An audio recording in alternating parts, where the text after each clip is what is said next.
Ghosts appear in many forms. We can see them. What was that? We can hear them. I am not afraid. And sometimes we can even feel them.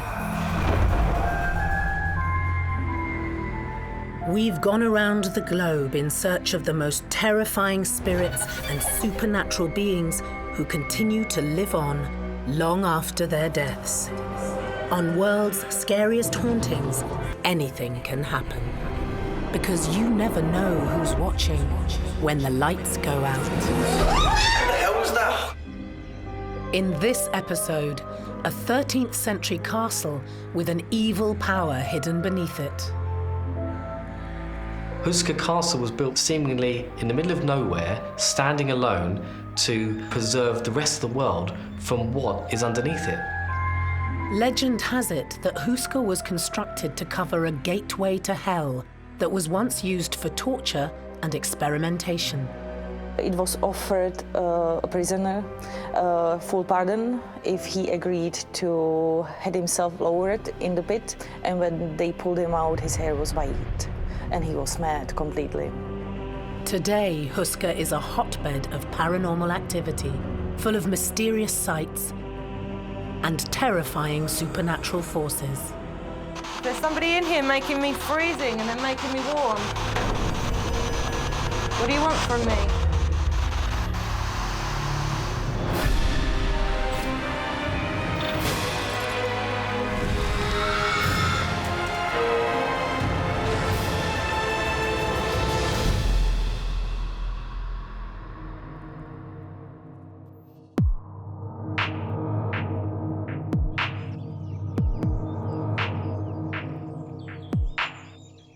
30 miles north of Prague, in the countryside of the Czech Republic, sits one of the most mysterious castles in the world. This medieval fortress wasn't built to keep people from getting in. It was built to keep something from getting out.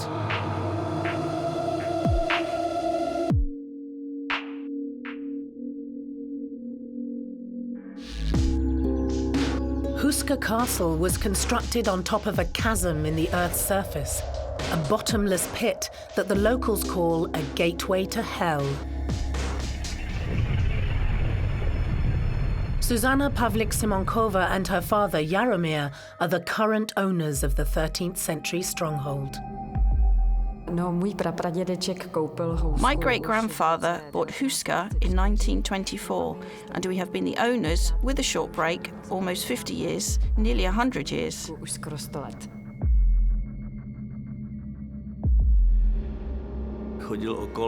He bought it because he used to walk past the castle, watching it decaying, and he also owned woods around it, so he decided to buy it and reconstruct it. When I first came here, that was in 1990, the atmosphere was very strange. You come to your own castle that unfortunately has no windows and doors, and you are freaked out a little bit. It's a very strange feeling. The family have since renovated the castle, but that hasn't stopped the paranormal activity that Huska has become infamous for.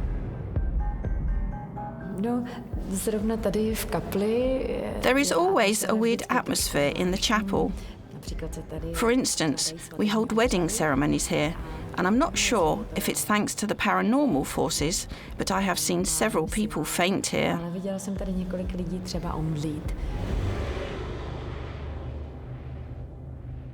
Zuzka got married here at the castle.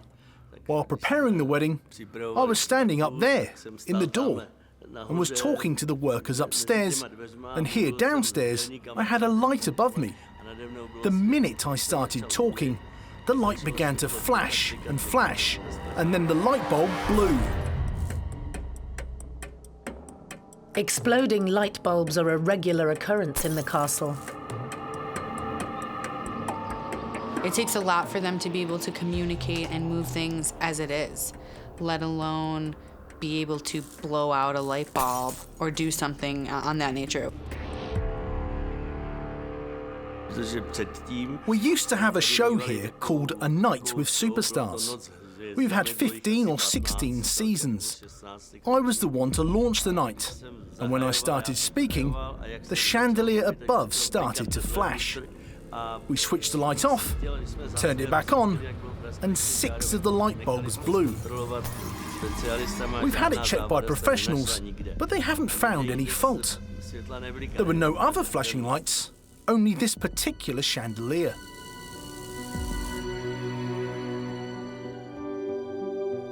If somebody walks into a room and a light bulb blows, we could argue that that's just energy at that time. That person may give off a certain electromagnetic field, or if it's paranormal, a spirit could use that light bulb and actually shatter that light bulb. I've only seen it probably on one occasion, and nobody was stood anywhere near it, and it was a lamp, and it actually shattered. They can take the energy and draw it up from whatever they can use the energy from, whether it's from the portal or the hole or whatever the hole represents or where they're coming from. They could definitely use that energy to manifest it and blow out light bulbs.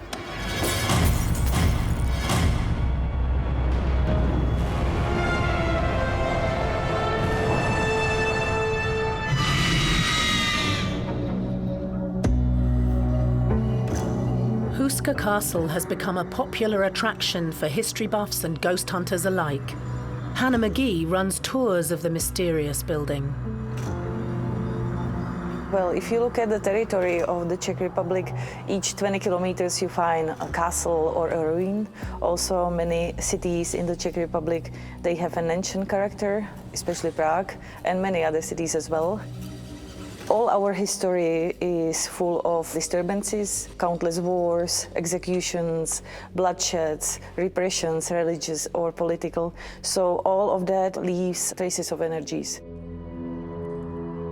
We had Celtic tribes on this territory in the 6th century. Also Slavs migrated to this site. But the first record of a wooden structure goes back to the 9th century. It was probably where the name Huska comes from, because father built it for his son, whose name was Housek, and one of the theories that Huska comes from him. But the Gothic castle was built in the 13th century, supposedly by King Ottokar II, and it would be then 800 years old. People have always avoided the castle, fearing that the evil lurks somewhere within these walls, and it has countless legends. The castle was actually built with no fortifications. It gives the illusion of actually looking like a castle, but on the inside, it tells a different story entirely.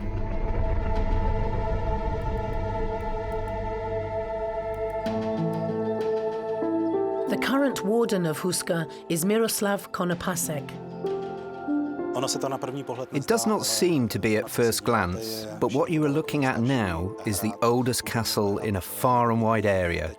Originally, it used to be an unconquerable castle, and we are now standing on the first buried castle's moat. The most beautiful thing about Huska is the fact that no one can tell where the castle came from, how long it has been standing here, and what its purpose is.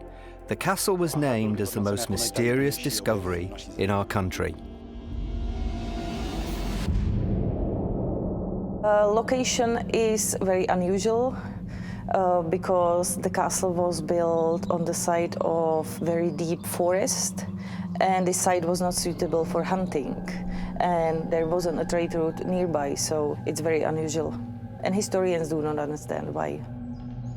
When it was built, everyone wondered why the walls were not defending from the enemy that was coming from the outside, but was built towards the courtyard as if they wanted to keep some evil powers inside from getting out.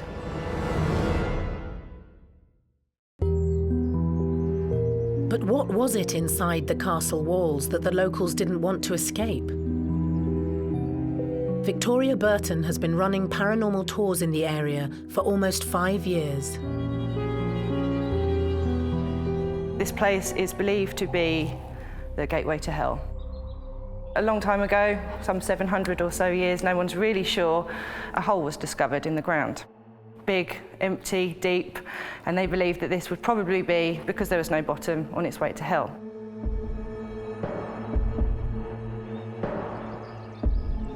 This bottomless pit apparently contained the devil, demons, creatures that were half human and half animal that would creep out at night and roam around attacking people and just causing immense fear to local villagers. These big creatures and winged beasts were coming out and terrifying people. We figured that this would be demons. So a chapel was built over the top, and then later we had to fortify it to stop these beasts from coming and getting us.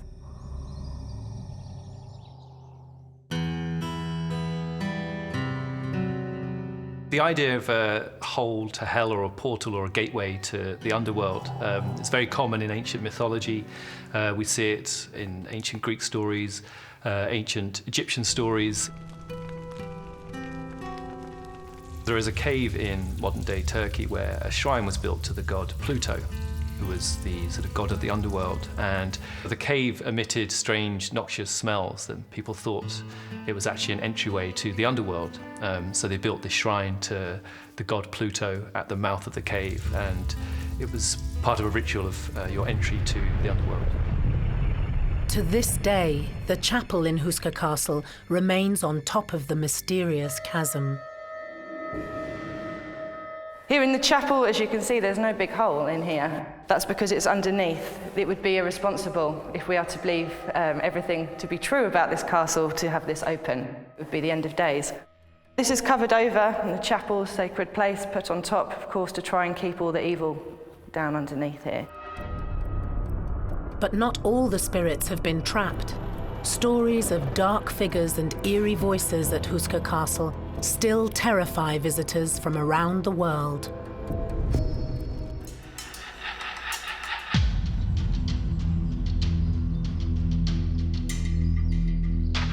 Just outside the town of Melnik in the Czech Republic stands one of the world's most haunted castles, Huska. The chapel in the foundations of the mysterious stronghold covers what many believe to be a gateway to hell. Before Huska was built in the 13th century, the seemingly bottomless pit was used for torturous experiments.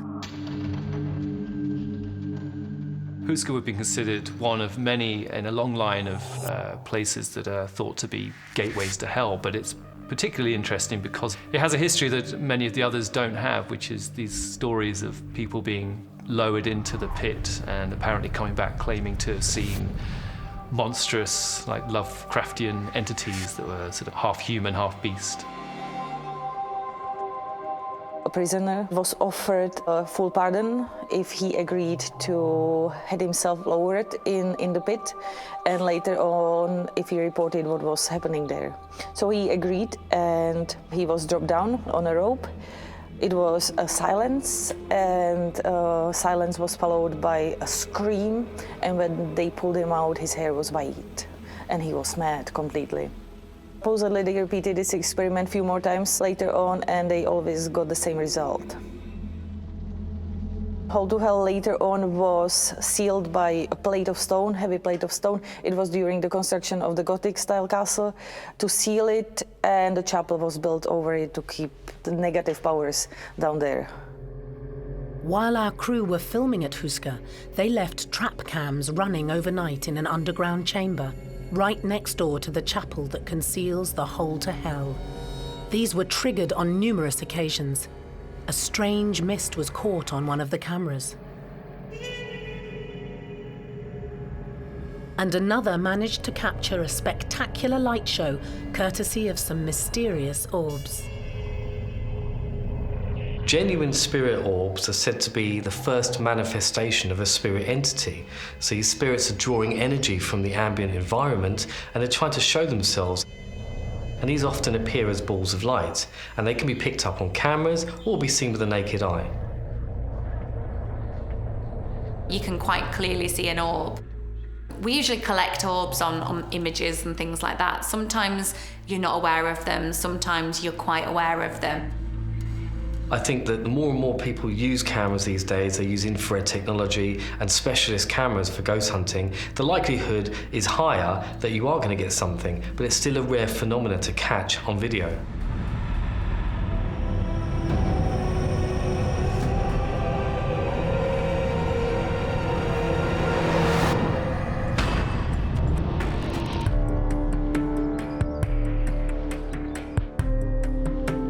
Ghost hunter and tour guide Victoria Burton has been investigating Huska for 5 years since moving here from London. She's still trying to decipher the mysteries of the castle. Today we're just going to feel out, try and establish whether this is just a big myth, a big misunderstanding, or if there's something really hiding underneath all of this mysterious castle. Victoria has come equipped with a range of ghost hunting tools, including an electromagnetic field or EMF detector. Paranormal investigators use EMF detectors to try and communicate with spirits, but you can do that by visually seeing these lights changing colour and flashing, and also listening to the alarms that these devices give off. Spirits are said to manipulate the environment, the ambient temperature, the electrostatic energy, and the EMF, and those meters are able to pick up on these changes. You can more or less ask closed questions to something, such as, are you there? Flash to red if you are here, and you can kind of have a good communication session using an EMF meter. Nothing's happening at the moment, which isn't surprising. There's no reason for it to go off. Let's pretend the paranormal is a big lie. Nothing exists, nothing is real. Then this shouldn't do anything. But if something wants to join us, we may see it here, and we can ask the valuable yes or no questions. Another way of detecting spirits is by listening out for their voices. This is our SB7 spirit box. This is one of my favourite devices. It scans radio frequencies very quickly, and the idea is that it will provide a signal for the other side to be able to send us their voice back through. What we're listening for are voices that cut through all of that stand alone and come through more than once. If we have a voice that comes through twice and it's the same, then I would say the chances are quite high we were talking not to the radio. When it comes to communication, there is no language barrier in the spirit world. Lots of people use English when they speak to these devices, and a lot of time we get a lot of stick because why are we speaking English to old Czech ghosts from hundreds of years ago? When we come to these old places, when we go to new places, in any part of the world, it doesn't matter what language you're using. My favourite theory, and one I prescribe to from hearing things and experiencing things, is that language only works the way it does here on planet Earth. We are very foolish to think that the same rules apply anywhere else. We have our physical realm, we have our vocal cords to say chair, table, bear, watch out for those things. But when we leave this body and we leave this place, there are no bears, there are no chairs. We no longer have to find a way to communicate our feelings because we are kind of our feelings. So you can use intention. So if you're somewhere spooky, as long as you use your heart and your mind and you open yourself up, and you can speak any language, but you will hear them come back through the spirit box in their native language, because that's what they're used to in the physical world, which they are trying to contact. I personally absolutely love them because they are a tool that everybody can hear. I did something in broad daylight with a couple of people who, one person was quite sceptical about it, another person was quite open, and this person who actually came through was a member of their family who'd passed away 10 years previous. Now, I didn't know this person, but he knew my name and he knew how many people were in the room at the time, and 4 people witnessed this. And even to this day, they said they would never have believed it if they hadn't have seen it or heard it. According to Victoria, her best chance of detecting a spirit in Huska is by, quite literally, feeling their presence. I also have one more. This is the thermometer. It's an infrared thermometer. And the idea is if anything crosses in the beam, not only we can see that disappear, but the temperature will change accordingly. The idea is that things draw the energy out of the air and make it colder so we can check. Also, you may feel suddenly very hot, I find. There are hot spots and cold spots.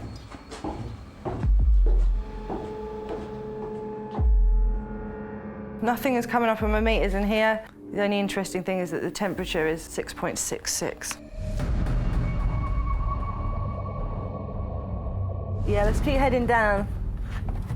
Victoria enters the chamber next to the chapel that was built on top of Huska's infamous Hold to Hell, the same room where our trap cameras picked up some incredible paranormal activity. The temperature right here was 4 degrees a moment ago, and then it was 3, and now it is going down. It was 2.6, 2.5. Come on, more. Can we make this more? If you really don't like me being in here, you'd better make it so cold that I leave. 2.5. Can we get it any colder? 2.4, 2.3. Come on, let's get colder. It's really strange. It was 4 degrees right here, and now there are significantly more bodies in here, so it should be a little bit warmer, if anything. That is odd.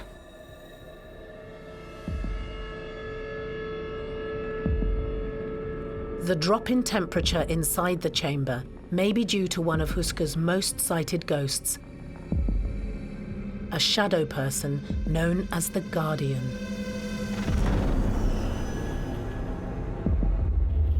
The Guardian shadow figure. It makes sense in terms of the hole or the portal or the vortex, or however you would like to classify the gaping hole underneath Huska. But it makes sense because people state that he was guarding something, he was protecting something. That could be the hole, that could be from something coming in or going out, that could be from people going in, that there could be an array of things, but he's obviously there for a reason. And he makes that known to people, that he doesn't even have to say anything, and his presence alone makes them feel like he's guarding or protecting something, because he probably is. Can we bring this back up to warm? If there's anybody in here, changing the temperature. Do you need help? Coś pomoc? Suddenly, Victoria begins to feel hot. It's like a feeling that I'm not choosing, if that makes sense. And this is all very exhilarating, but it's like an excitement feeling that's not mine. I don't know, maybe it's something in here is, and I'm not cold. I'm not cold at all. Right now, I'm not cold at all. It feels like it's in my body. 3.6, 3.5. Are you on me? Okay, I'm gonna use the spirit box because I'm hot. I'm actually starting to sweat a little bit. Down in the underground and most places where I go where they're haunted, if I suddenly get warm, then there's a good chance there's someone around. It's a good sign. If there's somebody in here making me freezing and then making me warm, what do you want from me?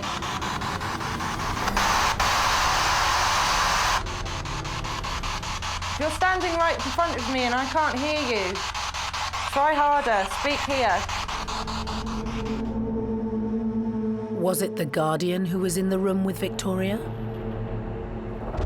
I've always got really cold hands. They feel warm. Yeah, I don't know. I can't figure it out. It's just a really strange feeling, like the feeling you get when you are about to go on a roller coaster. With such an abundance of paranormal activity, it's no surprise that Huska Castle is such a popular location for keen ghost hunters from around the world.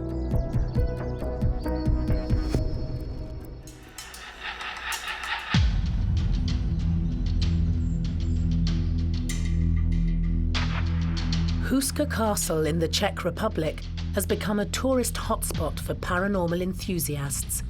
But between 1939 and 1945, the then Czechoslovakia was occupied by the Nazis, who attempted to harness the mystical power deep inside the 13th century castle. It's documented that Hitler stayed in the Melnik region a couple of times. Our people had to leave during the war.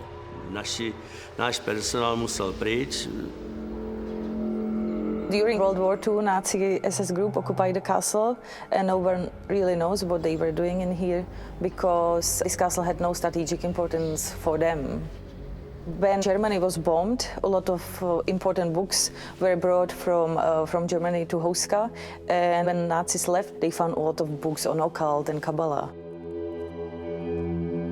One of the theory is that Nazis wanted to change course of the war when they were losing at the end by doing some rituals.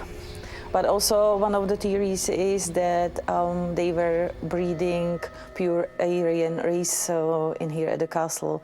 They had suitable women, and this is what they were doing here.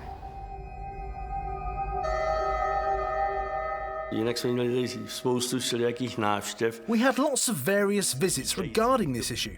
For instance, a group of ufologists. Their boss was a Concorde pilot and had a group of people around him that were saying that Hitler teleported himself from here to the rest of the world. It may seem far-fetched, but when it comes to the mysterious Huska castle, nothing surprises Jaromír.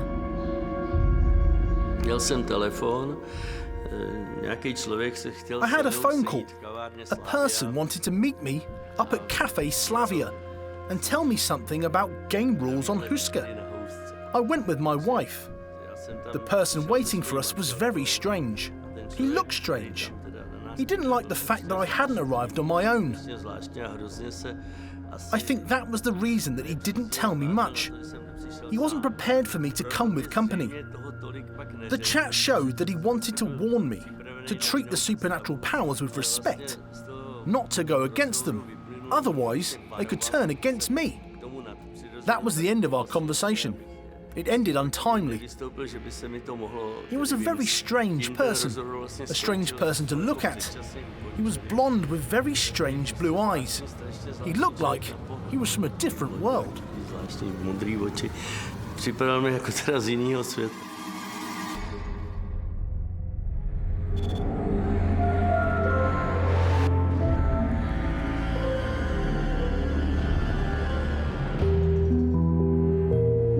Not all the activity at Huska takes place down in the castle's underbelly. Owner Jaromír has heard many stories about a terrifying spirit in the hunting room. We had two female musicians here, a grandma and her granddaughter. One played keys and the other one some sort of a flute. They used to sleep over here in the hunting room on Saturdays and Sundays. They once brought along a friend who was supposedly a more sensitive medium. Horrible things happened that night. Stamping and wheezing. Mira told me that they were out of there by 7 in the morning, and they never came back. They haven't played here since.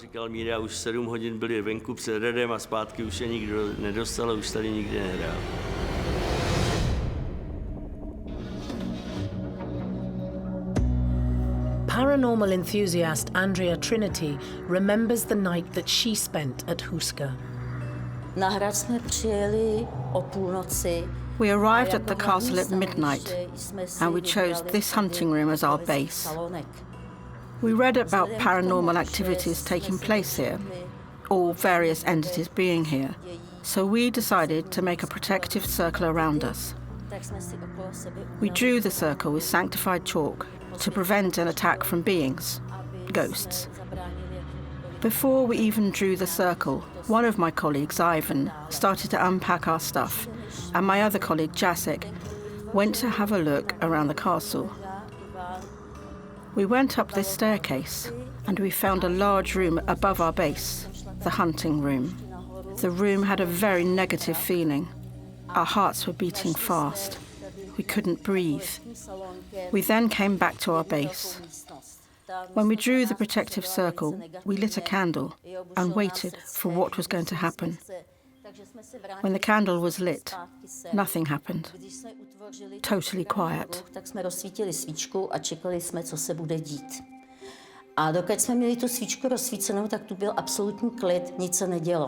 Andrea decided to see what would happen with the lights out.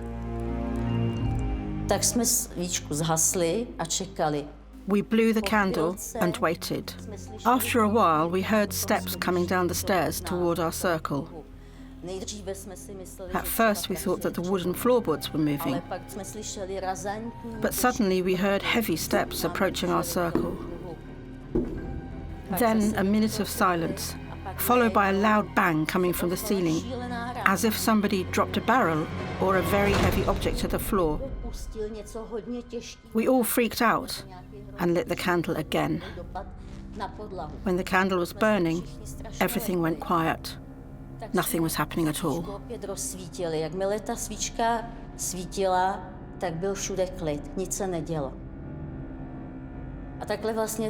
This was happening all night long. When we had the candle burning, everything went quiet. We blew it out, and paranormal activities started to take place. We cannot say why this was happening. Somebody wanted us to step outside the circle to hurt us, or just wanted us to leave. We don't know. We cannot explain this.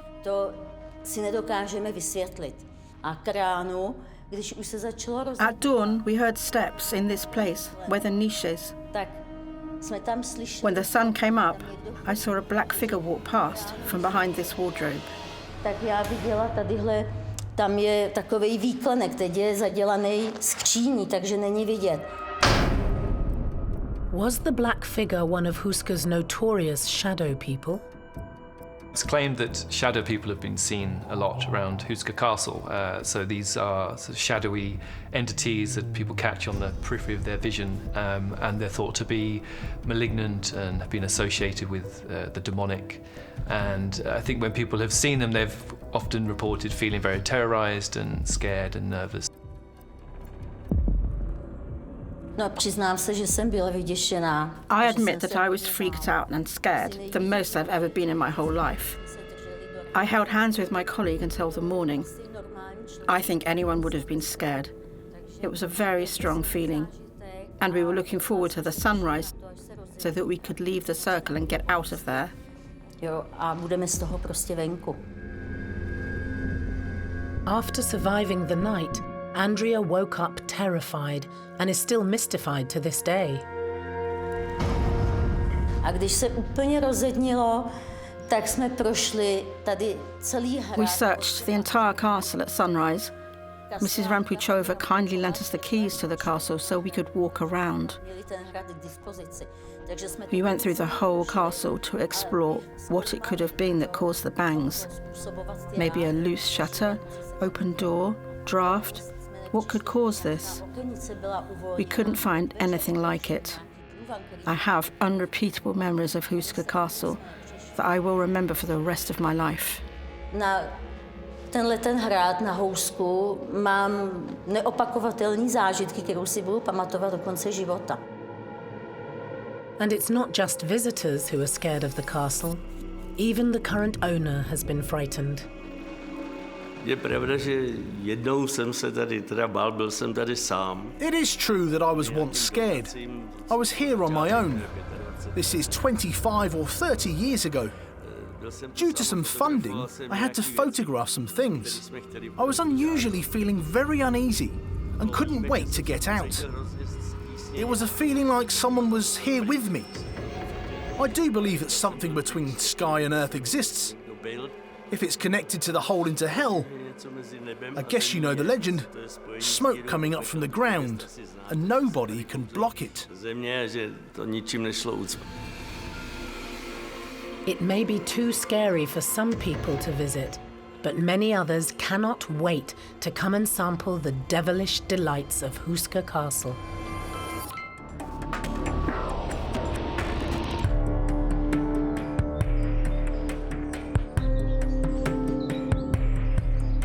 "30 miles north of Prague in the Czech Republic is a fortress built to protect people from the evil within.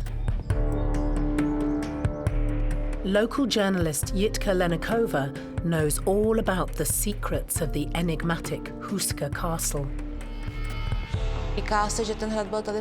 They say that the castle was built to guard a secret, which is located in the depths of the earth, a so-called hole to hell. It is said the chapel was built over this hole, which is meant to be the central point of the castle. The walls of the chapel and the neighbouring green chamber were painted with religious imagery in the early 1400s to protect the castle from what lies beneath.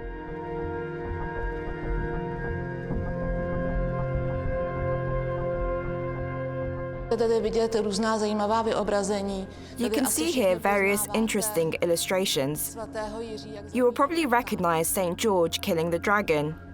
The interesting fact is that on St. George's Day, the first ray of sunlight after sunrise comes through the window to the spear and moves downwards towards the dragon's muzzle during the day until sunset.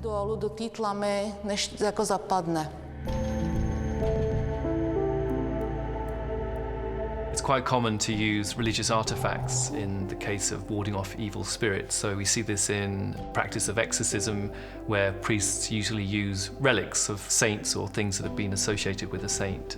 We see the same at Huska Castle in the depiction of saints on the fresco.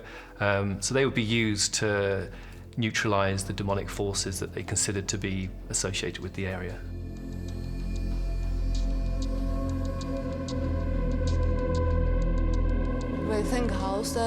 This is St. Michael, who weighs the souls, comparing their guilt or their sins. You want to keep, obviously, any sort of energy that's down there, you want to kind of keep it housed rather than unleashing it to the atmosphere. And some people actually have put spells on things and put runes on top of them and crucifixes, anything to do with godlike murals and things like that. We are looking at the most remarkable painting from the entire castle. It is a left-handed female archer who is evidently trying to destroy a form of evil, some evil being, which she is pointing at with her arrow. And in this way, she mystically protects this place. We all can see it as all these drawings are preserving this place, because this is the most evil place on the castle. When you're going into any haunted location or space, especially dating back to the early, 1400s, your religion and the things that you believe strongly in are what protect you. So whether it's a painting, whether it's an amulet, whether it's a symbol, whether it's a stone, whether it's an herb, your intent, if you feel protected by it, that will protect you. So that makes total sense on why they would build a holy place above a place that they believed was full of darkness. When ghost hunter Andrea Trinity visited Huska, she noticed that it wasn't just the humans that were scared by the 13th century castle. When we arrived, there were 2 German shepherd dogs in here. They greeted us and played with us. When they came closer, suddenly they bristled up, got scared, and ran away from us to hide, as if we were soaked up with something strange. They felt it and ran away. Animals are very sensitive to things like that. It was not normal, something strange.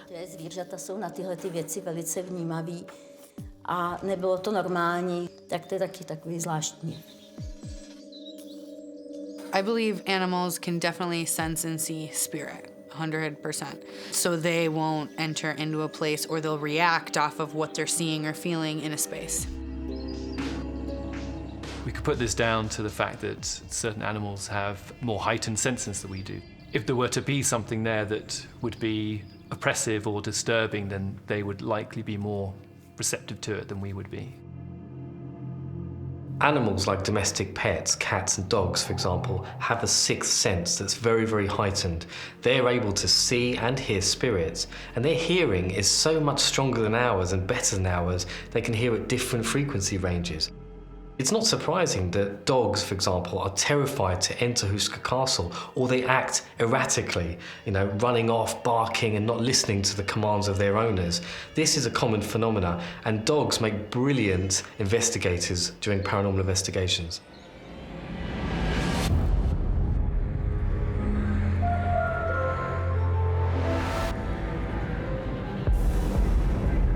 The paranormal energy at Huska is palpable. Castle owner Jaromir has learned to live alongside it. We hold a ball here every year. I usually hang around in our private space at the back. We call it a club. Lots of my friends were sitting there and they called me over. to tell them something about the mysteries. I came over with my glass of wine. I put my glass on the table, started to talk, and all of a sudden, my glass moved towards the centre of the table. I caught it after about 20 or 30 centimetres. Didn't feel any force. When I released it, it moved a bit more, then stopped. We weren't able to technically explain this incident. We couldn't think of any reason, because the glass wasn't wet, the table wasn't wet near me. We couldn't explain it. You can find evidence for technical stuff, but this movement of a glass is not possible to explain. Technické věci se daly nějak technicky třeba doložit, ale tohleto ujetí skleničky se prostě nedá nějak.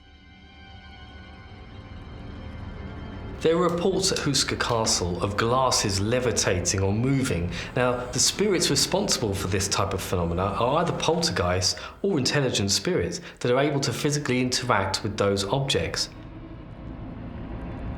People would consider a poltergeist to be a spirit that can interact with our real material world. So there'd be a sense that they're autonomous and are aware of themselves and aware that we are there too. Commonly, poltergeists are considered to be malicious spirits or malignant entities. It's an amazing phenomena, and obviously shows that these spirits are able to interact physically and are able to use that energy in such a way as to move an object. Tour guide Hannah McGee believes that the negative energy at the castle can affect people even after leaving. I was here almost 10 years ago. I felt a bit uneasy when I was entering the courtyard, but I had my dog at that time. He was sniffing around, and then he started to bark, and there was nothing except for walls around him, so there was no reason why he was getting so excited. But it wasn't major. When we returned back to Prague, I parked my car in the city center, and when I returned back 4 hours later, the car was gone. It was found by the police later on, trashed, stripped off all the valuables. But it is said that some people, after they left Huska, they were followed by bad luck. So I don't know if it was coincidence or just bad luck.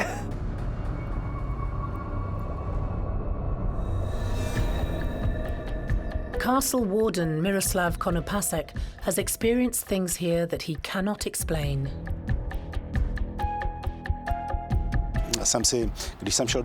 When I entered the castle, there was always something behind my back. It was an unpleasant feeling. So I went to the castle one night on my own, and whatever it was, I seriously told it off. Nothing has happened since then. It looks like we respect each other. Despite all the paranormal activity, owner Zuzana and her father Jaromir wouldn't trade Huska for anywhere in the world. I would like to say that it is sometimes difficult to own a castle, but I am happy that the castle is alive and as a whole lives with me, with us. But do they believe that Huska is haunted? I hope it is, and I also hope that the forces are only good.